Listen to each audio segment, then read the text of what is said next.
Aga enne, kui sa põlle ette paned ja kööki toimetama lähed, jätta meelde mõningad ohutusnõuanded, mida on vaja köögis toimetamiseks teada. Kui sa paned kuuma toidu klaaskausi sisse ja tahad seda magustoidu või mis iganes toidu jaoks jahutada, ära kunagi pane seda jää sisse. Juhtub suur õnnetus, klaas läheb katki ja toorainet ei ole. Kui sa lõikad köögist terava noaga, ole eriti ettevaatlik. Sinu käed on ikkagi kõige olulisemad. Ja kindlasti tuleb meelde jätta 5 kõige olulisemat toiduohutusnõuannet. Neid peab järgima.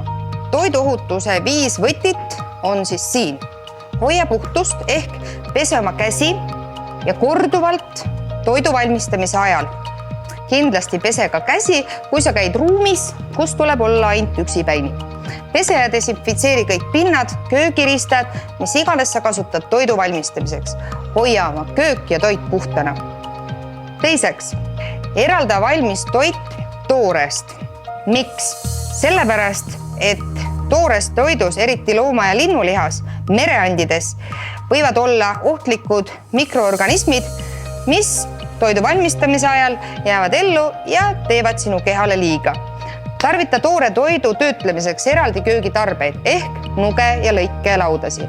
Säilita toit anumates, mis oleks suletud ja eraldi külmkappi pandud. Kolmandaks, küpseta põhjalikku. See tähendab seda, et hea, kui tooraine sisetemperatuur on ahjus 70.